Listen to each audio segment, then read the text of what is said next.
Friends, मैं संतोष उपाध्याय जय हिंद अकादमी फतेहपुर मुमताजाबाद के ऑनलाइन क्लास में आप सभी का स्वागत करता हूं। आज हम लोग कक्षा 12 के इनवर्स ट्रिग्नोमेट्रिक फंक्शन प्रश्नावली 2.1 का 9वां क्वेश्चन से शुरू करते हैं। तो इसमें है, सबसे पहला है क्वेश्चन नंबर 9 है cos इनवर्स -1/2। सबसे पहला काम, इसको बराबर हम मानते हैं कुछ y बराबर हम इसको मान लेते हैं cos इनवर्स -1/√2। सबसे पहला काम हमारा होता है cos इनवर्स को बराबर की दूसरी तरफ लाना, पक्षांतर करना। तो cos इनवर्स को हम सबसे पहले इस तरफ लाएंगे? नहीं लाएंगे। क्यों नहीं लाएंगे? यहाँ निगेटिव है। पहले हमको यही देखना रहता है कि यहाँ कोण का मान निगेटिव है, अगर नकारात्मक है तो इसको हम नहीं ला सकते हैं। तो क्या होता है, इसको हम सबसे पहले इसको ऋणात्मक चिन्ह यहां से हटाएंगे। तो हम आते हैं अपने प्रगुण की तरफ। दो कैटेगरी हमने बताया था इसके सूत्रों में। ये कैटेगरी फर्स्ट में आता है या सेकंड में आता है? ये कैटेगरी सेकंड में आता है। तो सबसे पहले कैटेगरी सेकंड में ये ऋणात्मक चिन्ह हटाने के लिए क्या होता है सूत्र? हमने आपको बताया था cos इनवर्स माइनस x बराबर होता है pi minus cos inverse x। ये दूसरी कैटेगरी में आता है। तो इसका आपका क्या हो जाएगा, इसी सूत्र, यही सूत्र इस पे अप्लाई होगा। माइनस, सबसे पहले क्या हो जाएगा, पाई माइनस cos इनवर्स 1/√2। ये अब केवल हमको इसका मान हल करेंगे और इसका मान हल करके यहां रख देंगे। तो इसका मान हल करने के लिए हम यही बगल में हल कर लीजिए आप। इसको हम मानते हैं cos इनवर्स 1/√2 बराबर, हमने आपका x मान लिया। इनवर्स को इस तरफ ले जाएंगे, ये धनात्मक है, जाएगा 1/√2 इक्वल क्या आ गया आपका, cos इनवर्स इधर आया cos x। cos, अब यह ध्यान देना है, cos कितने का मान 1/√2 होता है, cos 45 का मान। cos 45 यहां डायरेक्ट लिख दीजिए आप। cos 45 का मतलब y/4 बराबर cos x। ये cos कैंसिल हो जाता है। x बराबर आपका बच गया रहा है x बराबर आपका बच गया π/4। ये आपका मान हो गया। अब इसको यहीं उतार लीजिए आप। तो y बराबर क्या हो गया, पाई माइनस π/4। अब π/4 से मान निकालिए। 4 से इसमें गुणा करेंगे, y बराबर 4x माइनस π/4। y बराबर क्या आ गया, 4x में से अगर 4π में से अगर पाई घटाएंगे तो आपका आ गया 3π/4। यह आपका आंसर हो गया किसका मान। अतः cos इनवर्स -1/√2 का मुख्य मान आपका कितना आ गया, 3π/4 है। यह आपका आंसर हो जाता है। क्वेश्चन नंबर 10 पे आते हैं। क्वेश्चन नंबर 10 क्या है, इसको भी हम कुछ मानते हैं, y इसको भी मान लेते हैं, x मान लेते हैं, जो भी मानना हो। आ गया आपका cosec इनवर्स -√2। सबसे पहले क्या करेंगे, cosec इनवर्स को इस तरफ लाएंगे? नहीं लाएंगे। क्यों? क्योंकि यहां ऋणात्मक है, ये नहीं आ सकता। तब इसमें भी हम प्रगुण लगाएंगे। ये किस में आता है, प्रगुण फर्स्ट में आता है। साइन, कॉसेक और टैन ये पहले कैटेगरी में आता है। कॉस, सेक और कॉट ये दूसरी कैटेगरी में आता है। दूसरी कैटेगरी इस तरह से पाई के रूप में होता है और पहली कैटेगरी में केवल यही माइनस चिन्ह जो है आगे आ जाएगा। तो y बराबर क्या हो जाएगा, पहला सूत्र अप्लाई होगा, माइनस आगे हो गया, कॉसेक इनवर्स √2। अब इसको हम हल कर लेते हैं। यही जो ब्रैकेट वाला है यहां हल कर लीजिए बगल में आप। इसको फिर कोई अलग पद मान लेते हैं। माना cosec इनवर्स √2 बराबर हम x मानते हैं। सबसे पहला काम क्या है, कौशिक इनवर्स को बराबर की इस तरफ पक्षांतर करना। तो यहां आ गया आपका √2 बराबर कौशिक एक्स। अब कौशिक एक्स का मान अगर पता है तो ठीक है, अगर कौशिक का मान आपको नहीं याद है, इसको 1/sin साइन करके तिरक गुणा करके निकाल लेना। क्योंकि ये कौशिक जो है, कौशिक कितने का मान होता है, √2, कौशिक 45 का, 45 का मतलब π/4 इक्वल आपका आ गया कौशिक एक्स। कौशिक कौशिक कैंसिल हो गया, आपका एक्स बराबर क्या आ गया, π/4। ये कौशिक आपका कैंसिल हो जाएगा, तुलना करेंगे मान। अब आपका y बराबर क्या आ गया, यहां माइनस चिन्ह है, माइनस लगाइए, x का स्थान पर क्या आ गया, π/4। ये आपका आंसर हो जाएगा। अतः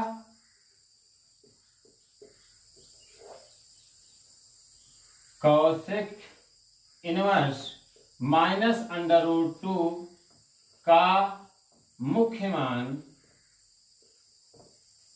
आपका कितना मिल गया, -π/4 है। ये आपका ये आंसर हो गया। 11 क्या है, tan inverse 1 plus cos inverse -1/2 plus sin inverse -1/2। अब इसको हल करने के लिए इसमें 3 पार्ट के क्वेश्चन हैं। आप डायरेक्ट लिखना चाहते हो डायरेक्ट लिख दीजिए, नहीं 3 पार्ट को, एक को मान लीजिए, इसको आप मान लीजिए x, इसको आप y मान लीजिए, इसको आप z मान लीजिए। आपका पूरा मान जो निकलेगा वो x प्लस y और प्लस z के रूप में निकल जाएगा। अब आप केवल x को हल कर लीजिए। x बराबर क्या हो जाएगा, ये पार्ट फर्स्ट को आपने x माना है, लिखिए आप सीधा सीधा x plus y plus z। यहाँ x बराबर आपका क्या है आपका tan इनवर्स 1। इसको सबसे पहला काम tan को इस तरफ लाएंगे, इस तरफ लाने के लिए यहाँ पॉजिटिव है, ला सकते हैं। tan इनवर्स को इस तरफ लाते हैं तो आपका हो जाएगा tan x बराबर 1। tan कितने का मान 1 होता है, इसको निकालने के लिए tan x बराबर tan 45 का मान, 45 का मतलब π/4 का मान 1 होता है। तो ये हो गया आपका tan π/4।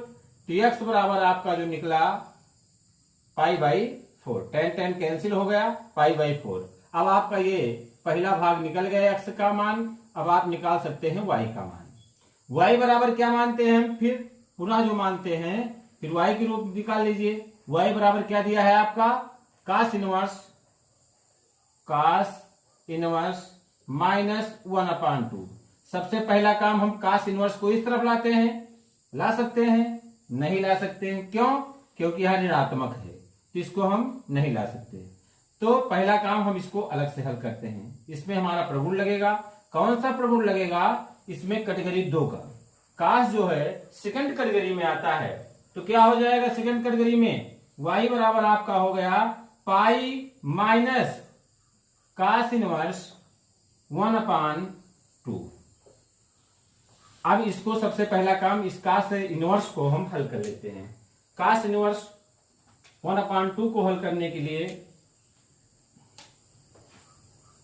यहां हम हल करते हैं cos इनवर्स, ये मान cos इनवर्स 1/2 इक्वल हम मान लेते हैं, कुछ भी मान लीजिए।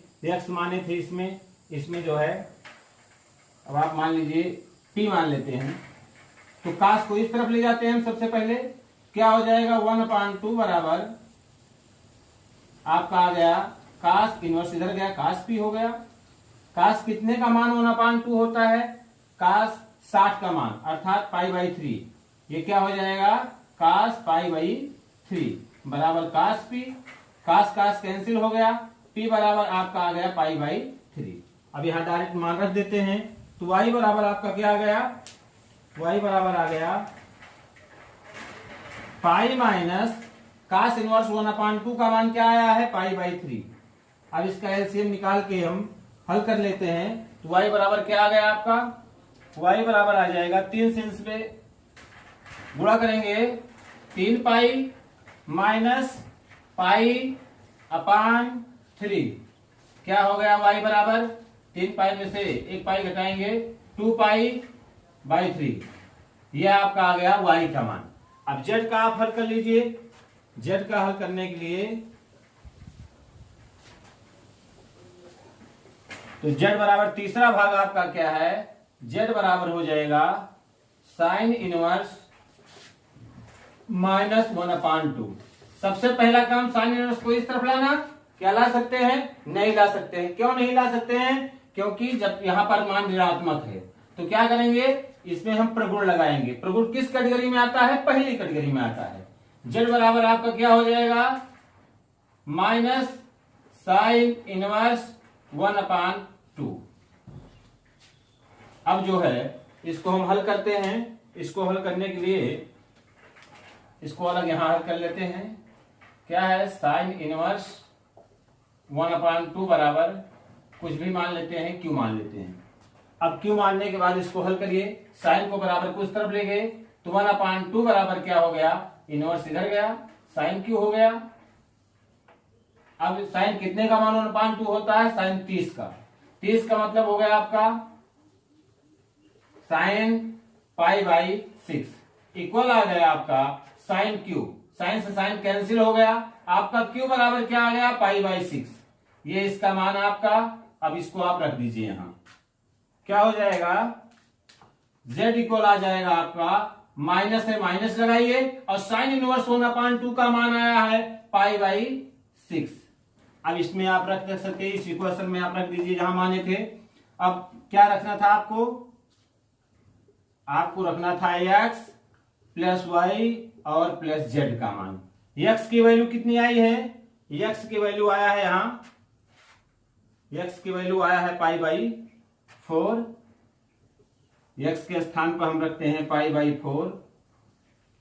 अब उसके बाद प्लस y की वैल्यू कितनी आई है, 2π/3, और माइनस z की वैल्यू आई है π/6।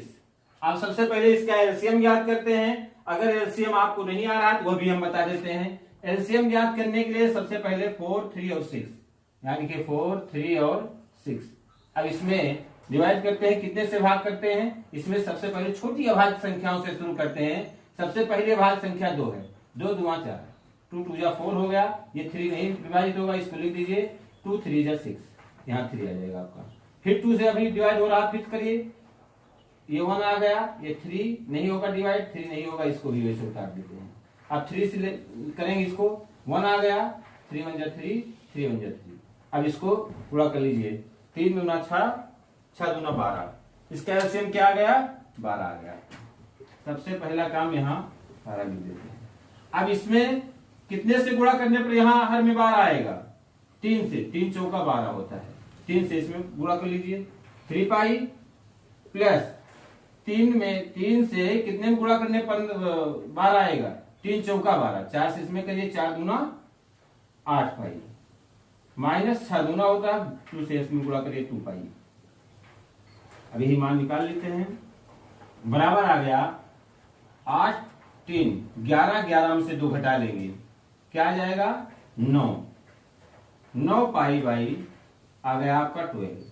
अब अगर इसमें और 3 चौका 12, अब आपका आ गया 3π/4। ये आपका आंसर है। चलते हैं क्वेश्चन नंबर 12 की तरफ। 12 है, cos inverse 1/2 plus 2 sine inverse 1/2। तो इसको आप चाहे तो डायरेक्ट तरीके से लगा सकते हैं, ये या तो अलग अलग करके इसको पार्ट 1 मान लीजिए, पार्ट 2 करके हल करते हैं। इसको हम डायरेक्ट लगाते हैं। cos इनवर्स 1/2, cos 1/2 किसका मान है? cos जो है 60 का, cos 60 बराबर होता है 1/2। 60 का मतलब होता है π/3। तो यहाँ cos इनवर्स 1/2 किसका मान हो गया? cos π/3 का, प्लस 2 इंटू साइन 1/2 किसका मान है? साइन 30 का मान होता है 1/2। तो साइन 30 का मतलब हो गया π/6। तो साइन इनवर्स 1/2 मान हो गया π/6। अब इसको हल कर लेते हैं। π/3 प्लस 2 3 6 π/3। अब आपका आ गया पाई हर बराबर है। जब हर बराबर है तो अंश को जोड़ देते हैं, हर में एक बार, पाई में पाई जोड़ दिए 2π। तो इसका ये आंसर हो गया क्वेश्चन नंबर 12 का ये आंसर है। अब आपका क्वेश्चन नंबर 13 है इसमें कि यदि साइन इनवर्स x बराबर y तो 0 is less than y or equal is less than or equal pi, और b है, ये आपका c है, d है। इसमें सबसे पहले बहुत ही आसान क्वेश्चन है, इसको आप ध्यान दीजिएगा कि यदि साइन इनवर्स x बराबर y अर्थात साइन का मान y के लिए अगर हमें निकालना हुआ तो मैक्सिमम और मिनिमम कितना होगा, अर्थात y का मान ग्रेटर देन दिया है 0 से अगर लेंगे तो y greater than or equal 0 is less than or equal pi. तो इसमें अर्थात y का मान साइन इनवर्स के लिए मैक्सिमम कितना होता है और मिनिमम कितना होता है। तो साइन इनवर्स का मान आप इसको जानते हैं पहले से, -π/2 से π/2 तक होता है, मिनिमम इतना होता है, मैक्सिमम ये होता है। साइन इनवर्स तीन चीजों का, साइन का भाई कोसेक और टेन, इन तीनों का मान -π/2 से +π/2 तक होता है। और कास का उल्टा सेक का और काट का, इसका मान तीनों का होता है पाई से 0 से पाई, 0 से पाई, 0 से पाई। तो इसमें कह रहा है साइन के लिए हमको देखना है, साइन का मिनिमम जो मान होता है वो π/2 होता है और मैक्सिमम π/2 होता है। तो अर्थात साइन का मान y के लिए सबसे मिनिमम अर्थात कम कितना होगा, ये दिया है ना, y इज ग्रेटर देन अर्थात y का मान अधिक है, किससे अधिक होगा, और r इक्वल या बराबर होगा -π/2 से, और यहां दिया है लेस देन अर्थात कम होता है, r इक्वल और बराबर होता है किससे, π/2 से। तो आपका यह विकल्प सही है, -π/2 से +π/2 तक साइन इनवर्स x का मान y के लिए होगा, यह आपका विकल्प सही है। अगला नेक्स्ट क्वेश्चन है 14वां क्वेश्चन, आप देखिए आपका नेक्स्ट क्वेश्चन आता है tan इनवर्स, अब इसको आप मान लेते हैं x, इसको आप मान लीजिए y, हल करते हैं, यह है x और -y, x के वैल्यू निकाल के -y की वैल्यू कर देते हैं। क्या है आपका, या तो जीनियस वाले तरीके से अगर ज्ञात करना हुआ आपको तो आप ज्ञात कर सकते हैं, लेकिन tan का मान आपको सबका मान याद होना चाहिए, डायरेक्ट आप मान रख सकते हैं। तो इसको आप x मान लीजिए और इसको माइनस ये y हो जाएगा आपका। x बराबर आप निकाल लीजिए, सबसे पहले x बराबर आपका क्या दिया है, tan इनवर्स √3। अब इसमें मान निकालने के लिए सबसे पहले क्या करेंगे, इसको अगर यहाँ पॉजिटिव है मान तो इसको इस तरफ लाते हैं, इस तरफ लाने के लिए आपका क्या हो जाएगा, tan x बराबर, अगला है ये आ गया x बराबर π/3, अगला है y बराबर सेक इनवर्स -2। अब इसको सबसे पहले सेक को इधर लाएंगे, नहीं ला सकते, क्यों नहीं ला सकते, यहाँ मान ऋणात्मक है। अगर यह मान ऋणात्मक है तो इसमें आप कैटेगरी ये कॉस और सेक, ये कैटेगरी सेकंड में आता है, सेकंड कैटेगरी से इसको निकाल लीजिए आप। y बराबर क्या आ गया आपका, पाई माइनस सेक इनवर्स 2। आप सबसे पहले सेक इनवर्स 2 का मान आप निकाल लीजिए, यहाँ सेक इनवर्स 2 बराबर हम मानते हैं, कुछ भी मान लीजिए, z मान लीजिए, और सेक को बराबर किस तरफ ले जाएंगे, 2 बराबर आपका आ गया सेक z।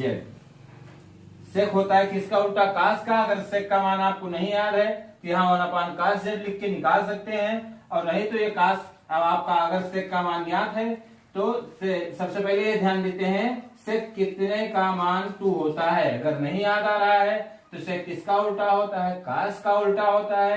कास कितने का मान 2 का उल्टा 1/2 होता है, कास 60 का मान होता है 1/2, तो यहाँ 60 का मतलब π/3, तो ये किसका मान हो जाएगा, सेक π/3 बराबर सेक z। अब ये कैंसिल हो गया, z बराबर आपका क्या आ गया, π/3, यहाँ आप मान रख सकते हैं डायरेक्ट। y बराबर क्या आ गया आपका, आ गया पाई माइनस π/3, 3 से इसमें मल्टीप्लाई करके इसको घटा देते हैं। y बराबर क्या आ गया आपका, 3 कम 3 हो गया, 3 पाई में से 1 पाई घटाएंगे, 2π/3। अब इसमें आप मान रख सकते हैं, बराबर आपका क्या आ गया, tan इनवर्स √3 का मान आया है π/3, और आ गया माइनस, यह आया है आपका 2π/3। अब इसको घटा देंगे, -2π में से 1 पाई हर बराबर है आपका, यहाँ 3, 2 पाई में से 1 पाई निकालेंगे, -2 पाई में से आ गया आपका -π/3। यह आपका आंसर है।